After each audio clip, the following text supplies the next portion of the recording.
Welcome back to Good to Know. I'm your host, Lindsay Boach. Today we are celebrating amazing athletes in all kinds of sports. And we continue in Michigan with a powerlifter who just lifted a huge weight off her shoulders.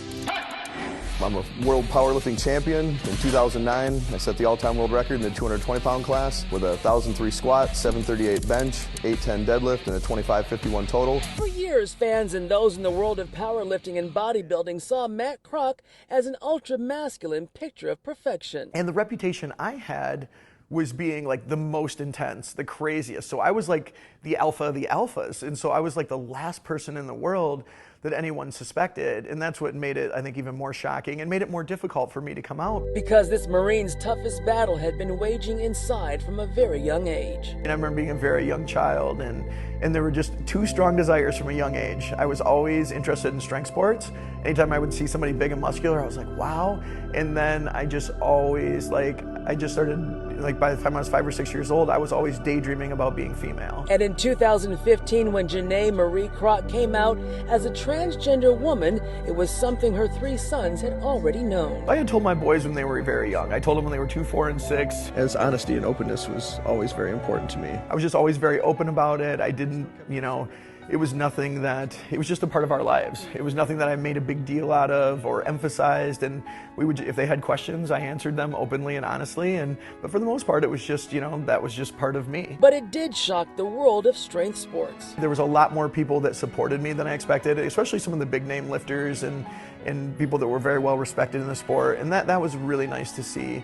But the fan base, there were a lot of people that were very upset about it, and I had people messaging me to tell me they'd burn the posters I'd signed for them, and they were crazy. I mean, some of them were legit crazy. I was like, wow, that's some impressive rejection. Janae Kroc is now an activist for the LGBTQ+ communities and using her greatest strengths to champion for change, compassion, and equality. I grew up hating who I was, for the longest time, and I always felt like there was something wrong with me, like I was broken, and I was really worried that no one would ever love me, and I never want other people to have to feel that way. It's amazing to, hear the impact and I don't want to talk too much, I'll start getting choked up, but about, people that, had thought about suicide and things like that, and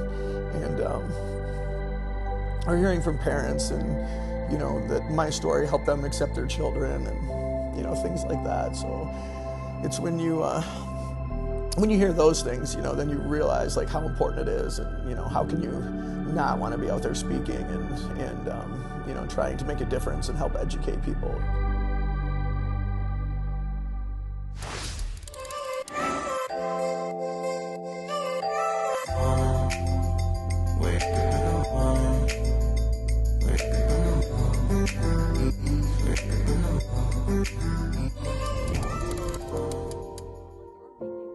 He had seen enough of it the last 30 years, and Ben Johnson couldn't watch another minute.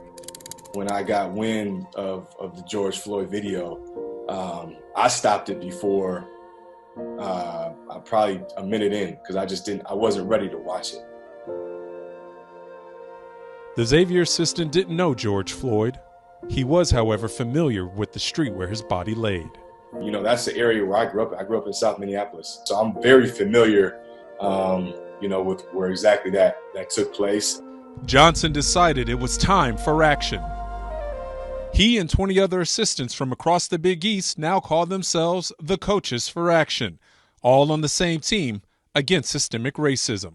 One is fellow Xavier assistant and former Musketeer star Dante Jackson.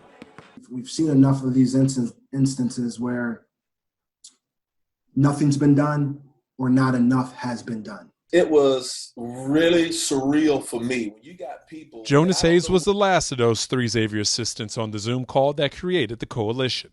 Despite our competitive nature, to want to win at all costs, we all have one common thread.